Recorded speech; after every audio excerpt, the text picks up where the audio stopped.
Well, hello, my friends, and welcome to the Live Inspired Podcast Monday Morning Moments with John O'Leary. Over the past several weeks, I've had the honor of speaking, get ready for it, in Dallas, Los Angeles, Boston, Little Rock, Las Vegas, Orlando, Laguna Beach, Kansas City, Raleigh-Durham, Des Moines, Denver, and Nashville. Yes, that's been the last couple weeks of my life. It's been a wild ride. I'm grateful, obviously, for the work, and I'm extremely grateful also to be back home today recording this message for you, also to be spending a little bit of time with my family. In one of these speaking events, I asked the audience to turn to a neighbor and to share what they were most grateful for right now in this moment.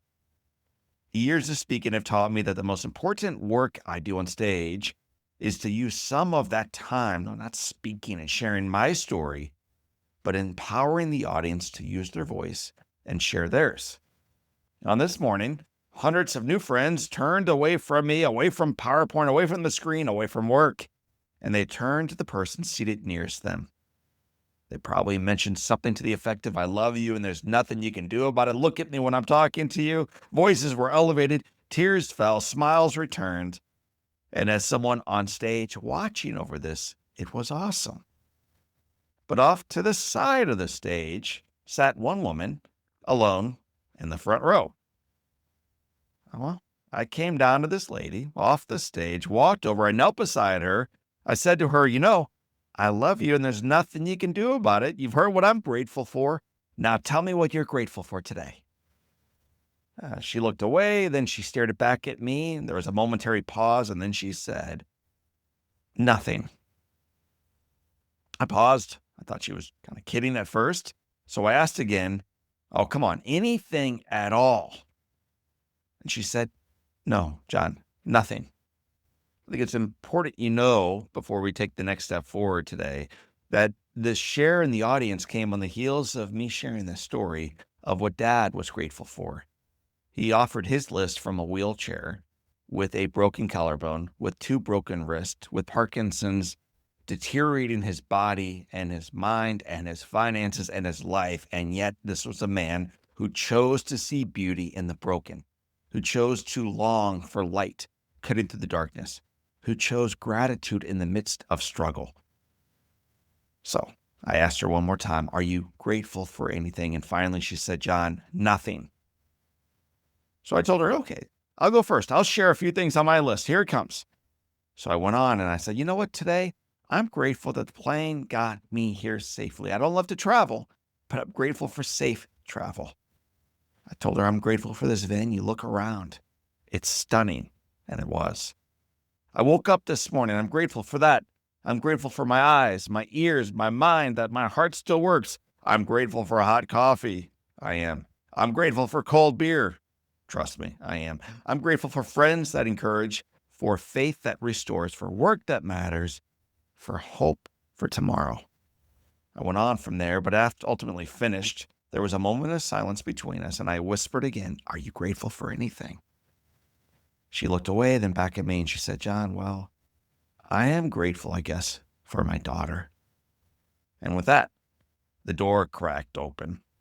This woman continued sharing about a daughter who had battled cancer twice, a daughter who had survived twice, a daughter who was now raising her own children, serving others, living a quiet life of courage, a daughter making her mother, the one I was in front of, proud every single day. In the telling of what filled her heart, tears came to her, and with them, gratitude not just for her daughter, but more than that, I think, gratitude for her life. My friends, we are being reminded daily by the world telling us that we are not enough, that we need more. We're told life very loudly, very clearly these days is unfair. Everything is broken. The system is upside down. Everything is evil and it's out to get you. It's completely broken. And worse yet, worse days are in front of us. But that's not the whole story. Because in this moment, and I think especially in this moment, there is grace, there is goodness, there is something, and there's often someone worth giving thanks for. Kneeling beside a woman I'd never met before and likely will never see again, I was reminded hope is not found in the absence of hardship, but in the presence of gratitude. So today, don't wait for everything to be fixed and just right before giving thanks. Start with one thing, name it, claim it, give thanks for it, and discover that in recognizing some goodness around you in your life, you'll see even more things for which to be grateful for going forward in that life. My friends, I want to thank you for being part of this Monday morning motivation celebration we kick out each week around here. I want to thank you for being part of our Live Inspired John O'Leary podcast community.